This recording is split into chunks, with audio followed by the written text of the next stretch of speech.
ನಮಸ್ಕಾರ, welcome to coverage. Various newspapers, editorials, magazines ಇವನ್ನೆಲ್ಲ ನಾವು ಅನಾಲಿಸಿಸ್ ಮಾಡಿ ಎಕ್ಸಾಮ್ ಪಾಯಿಂಟ್ ಆಫ್ ವ್ಯೂ ಇಂದ ಇಂಪಾರ್ಟೆಂಟ್ ಇರೋ ಇವತ್ತಿನ ಒಂದು ಟಾಪಿಕ್ನ ಇವಾಗ ನಾವು ಎಕ್ಸ್ಪ್ಲೇನ್ ಮಾಡ್ತಾ ಇದೀವಿ. ಈ GST ಕೌನ್ಸಿಲಿಂದು ಕಿಟಿ ಕಿಟಿ ಕಿಟಿ ಕಿಟಿ ಸ್ಟಾರ್ಟ್ ಆಗಿದೆ ಗುರು. ಈ GST ಕೌನ್ಸಿಲ್ ಬಗ್ಗೆ ಫಸ್ಟ್ ನಾವು ಬೇಸಿಕ್ಸ್ ಏನಂತ ತಿಳ್ಕೊಳ್ಳೋಣ.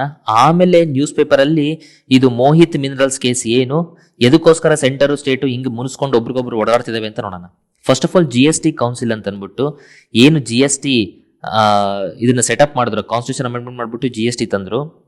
ಅವಾಗ GST ಬಗ್ಗೆ ಎಲ್ಲಾ ಡಿಸಿಷನ್ ತಗೊಳೋದಕ್ಕೆ GST ಕೌನ್ಸಿಲ್ ಅಂತ ಆರ್ಟಿಕಲ್ 279A ಅಂಡರ್ ಸೆಟಪ್ ಮಾಡಿದ್ರು. ಈ GST council headquarters Delhi ಇರುತ್ತೆ. ಹಂಗಾರೆ ಈ ಕೌನ್ಸಿಲ್ ಅಲ್ಲಿ ಯಾರ್ಯಾರು ಇರ್ತಾರೆ ಅಂತ ನೋಡಿದ್ರೆ, ಚೇರ್ಮನ್ ಫೈನಾನ್ಸ್ ಮಿನಿಸ್ಟರ್ ಇರ್ತಾನೆ, ವೈಸ್ ಚೇರ್ಮನ್ ಸ್ಟೇಟ್ ಗೌರ್ಮೆಂಟಿನ ಮಿನಿಸ್ಟರ್ಗಳಲ್ಲಿ ಯಾರಾದ್ರೂ ಒಬ್ರನ್ನ ವೈಸ್ ಚೇರ್ಮನ್ ಮಾಡ್ತಾರೆ. Then minister of state of finance centre ಇಂದು, ಅದಾದ್ಮೇಲೆ ಪ್ರತಿಯೊಂದು ಸ್ಟೇಟ್ ಇಂದ ಯೂಶಲಿ ಫೈನಾನ್ಸ್ ಮಿನಿಸ್ಟರ್ ಅಥವಾ ಯಾವ್ದಾದ್ರು ಒಬ್ಬ ಮಿನಿಸ್ಟರ್, ಇವರೆಲ್ಲರೂ ಕೂಡ ಏನಾಗ್ತಾರೆ, ಈ ಒಂದು GST ಕೌನ್ಸಿಲ್ ಮೆಂಬರ್ಸ್ ಆಗ್ತಾರೆ.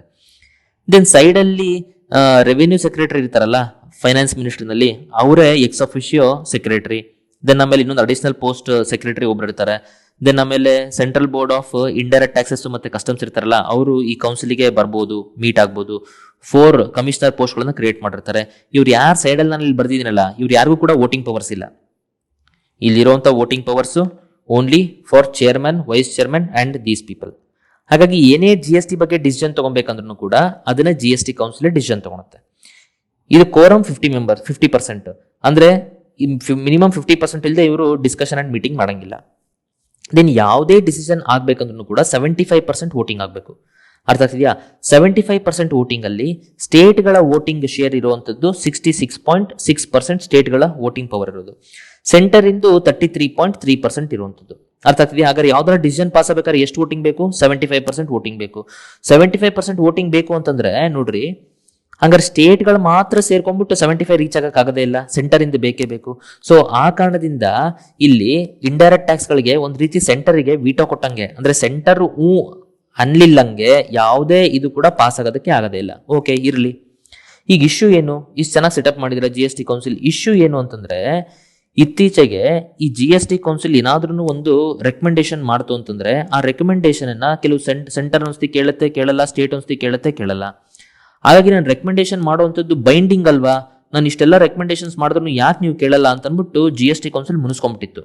ಅದು ಸುಪ್ರೀಂ ಕೋರ್ಟ್ ಅಲ್ಲಿ ಹೋಯ್ತು. ಸುಪ್ರೀಂ ಕೋರ್ಟ್ ಮೋಹಿತ್ ಮಿನರಲ್ ಕೇಸಲ್ಲಿ ಏನ್ ಹೇಳ್ತು ಅಂತಂದ್ರೆ, GST ಕೌನ್ಸಿಲ್ ಏನ್ ಅಡ್ವೈಸ್ ಕೊಡುತ್ತಲ್ಲ, ಆ ಅಡ್ವೈಸ್ ಬೈಂಡಿಂಗ್ ಅಲ್ಲ ಗುಡು ಸೆಂಟರ್ ಅವ್ರ ಸ್ಟೇಟಿಗೆ. ಯಾಕೆ ಅಂತಂದ್ರೆ ಆರ್ಟಿಕಲ್ 246A ಪ್ರಕಾರ GST ಮೇಲೆ ಲಾ ಮಾಡೋದಕ್ಕೆ ಯೂನಿಯನ್ ಮತ್ತೆ ಸ್ಟೇಟಿಗೆ ಇಬ್ಬರಿಗೂ ಪವರ್ ಇದೆ.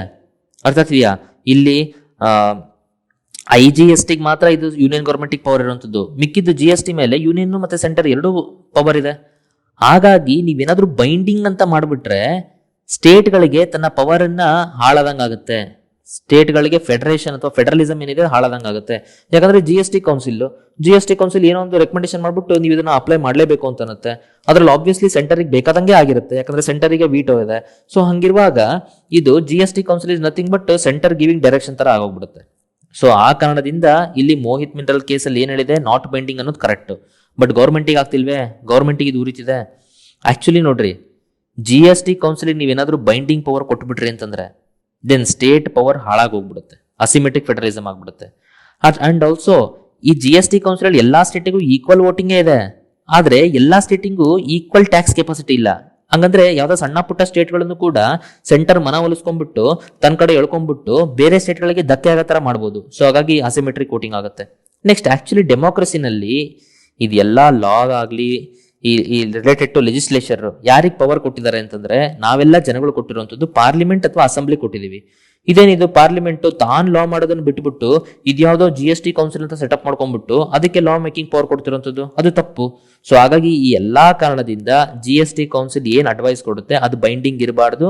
ಅದು GST ಏನ್ ಕೊಡುತ್ತೆ council, it is just advisory, it is not binding ಅಂತ ಏನ್ ಸುಪ್ರೀಂ ಕೋರ್ಟ್ ಮೋಹಿತ್ ಮಿನರಲ್ ಕೇಸಲ್ಲಿ ಹೇಳಿದೆ ಅದು ಕರೆಕ್ಟ್ ಇದೆ. ಸೊ ಹಾಗಾಗಿ ಸೆಂಟ್ರಲ್ ಗೌರ್ಮೆಂಟ್ ಜಾಸ್ತಿ ಕಿಟಿ ಮಾಡಬೇಡ್ರಿ, ಹೆಂಗಿದೆ ಅದನ್ನ ನೀಟಾಗಿ ವರ್ಕ್ ನಡೆಸ್ಕೊಂಡು ಹೋಗ್ರಿ. ಈಗ ನಾವೇನ್ ಎಕ್ಸ್ಪ್ಲೇನ್ ಮಾಡಿದ್ವಲ್ಲ, ಈ ರೀತಿಯಾಗಿ ಅಟ್ಲೀಸ್ಟ್ 750+ ಇಂಪಾರ್ಟೆಂಟ್ ಕರೆಂಟ್ ಅಫೇರ್ಸ್ ಟಾಪಿಕ್ಸ್ಗಳು ನಮಗೆ 1 ಇಯರಿಗೆ ಅವೈಲೇಬಲ್ ಇರುತ್ತೆ.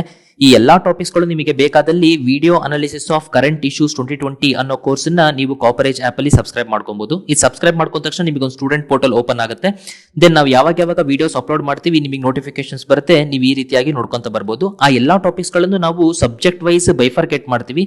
ಹಾಗಾಗಿ ನಿಮಗೆ ಆರ್ಡರ್ ಆಗಿ ಸಬ್ಜೆಕ್ಟ್ ವೈಸ್ ಆ ಟಾಪಿಕ್ಸ್ ಗಳು ಸಿಗ್ತಾ ಹೋಗುತ್ತೆ. Thank you. ಜೈ ಹಿಂದ್.